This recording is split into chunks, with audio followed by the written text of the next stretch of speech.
नमस्कार, आप देख रहे हैं इंडिया 79 न्यूज चैनल, जहां खबरें मिलती हैं सबसे तेज। नासिक के सबसे व्यस्त इलाकों में से एक द्वारका सर्कल में ट्रैफिक जाम की समस्या दिन पर दिन गंभीर होती जा रही है। लेकिन अब इस मुद्दे पर राज्य के वरिष्ठ मंत्री छगन भुजबल ने बड़ा बयान दिया है। मंत्री भुजबल ने साफ तौर पर कहा है कि द्वारका सर्कल की ट्रैफिक समस्या के लिए पुलिस प्रशासन जिम्मेदार है। उनका कहना है कि अगर ट्रैफिक को कंट्रोल किया जाए और पुलिस मुस्तैद रहे तो यह जाम रोका जा सकता है। अब देखने वाली बात यह होगी कि मंत्री भुजबल के इस बयान के बाद पुलिस विभाग क्या कार्रवाई करता है और आम जनता को इस परेशानी से कब राहत मिलती है। लाइक, शेयर और सब्सक्राइब करना ना भूलें। बने रहिए इंडिया 79 न्यूज चैनल के साथ, हर ताजा और बड़ी खबर सबसे पहले।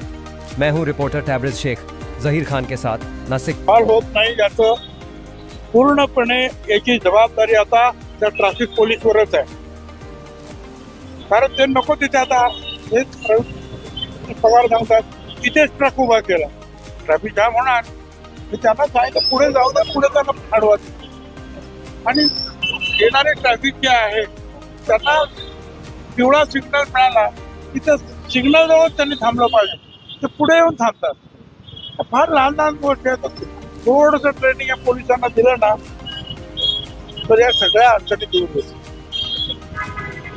तरी सुद्धा जे आहे आता हे जे एक नवीन कंपनीची PWDनेच काढलेली MSRTC आहे, ते जुलेली कंपनी त्यांच्या अखत्यारीमध्ये काढलेली आहे आणि मग त्याचा अंडरपासच्या योजना असतात, तर आम्ही आमच्या कल्पना काय आहे आपण त्यांना सांगितल्या कुठे कुठे अडचणी येणार आहे, तर त्याचा तो आणखी तो स्टडी ते करताय।